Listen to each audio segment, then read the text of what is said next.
आता जवळपास हाती येत आहेत जे खरं तर पहिल्या ह्याचे पोल आले 40 पेक्षा अधिक भाजप दाखवत आहेत. 25 ते 27 वर्षानंतर दिल्लीत भाजप पुन्हा जिंकते. काय अपेक्षा होत्या आणि आता कसं वाटतंय निकालानंतर?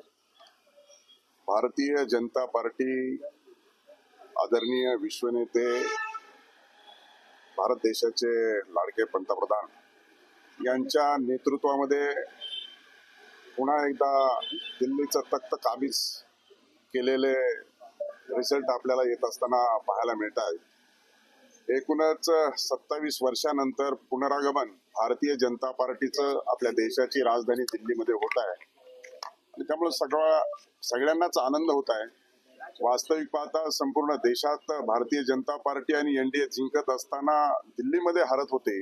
ही शल्य भारतीय जनता पार्टीच्या कार्यकर्त्याच्या मनामध्ये होतं आणि अतिशय चांगल्या पद्धतीनं संघटन मजबूत करत लोकांच्या हिताचा मॅनिफेस्टो जाहीर केला. लोकांनी मोदीजींच्या नेतृत्वावरती विश्वास ठेवला आणि आपल्याला आता दिल्लीमध्ये भारतीय जनता पार्टीला बहुमत येत असताना दिसत आहे. पण काल आपण जर बघितलं तर राहुल गांधी यांनी महाराष्ट्रात जे विधानसभा निवडणूक त्याच्यावरच प्रश्नचिन्ह उपस्थित केलं आहे.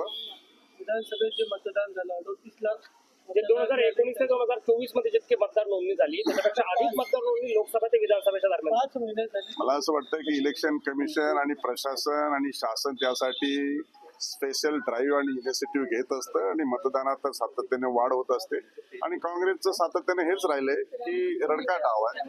निवडणूक हरलं की ईव्हीएम ला दोष द्यायचं. कर्नाटक जिंकलं त्यावेळेस ईव्हीएम एकदम छान होतं आणि त्यामुळं अशा पद्धतीनं कोणाला तरी बदनाम करायचं, कोणावर तरी खापर फोडायचं ही काँग्रेसची रणनीती आहे. त्यात राहुल गांधींनी सुद्धा उडी घेतली. हे काही त्याच्यामध्ये नाविन्य नाहीये, परंतु संपूर्ण जगभरामध्ये ईव्हीएम हे सुरू आहे. आता देखील निश्चित स्वरूपामध्ये आता जे काही रिझल्ट येत असताना आपल्याला दिसत आहेत भारतीय जनता पार्टी जिंकते.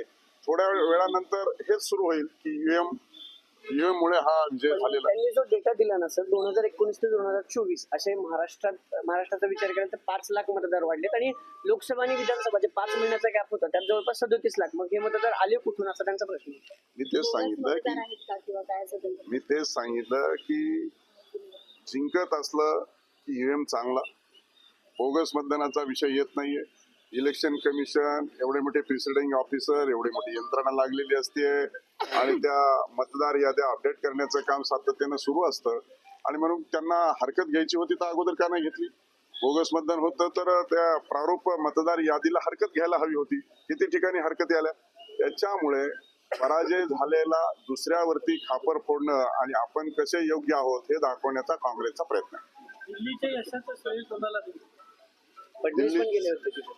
दिल्लीचं यशाचं श्रेय हे भारतीय जनता पार्टी, देशाचे आदरणीय पंतप्रधान नरेंद्रजी मोदी यांना आणि देशाचे अध्यक्ष JP नड्डा यांना हे श्रेय जातं. एक शेवटचा प्रश्न, पुण्यात आहात म्हणून आणि एवढी मोठी जबाबदारी तुमच्यावर आहे. पुणे शहराचा कायदा आणि सुव्यवस्थेचा प्रश्न ऐरणीवर आहे साहेब.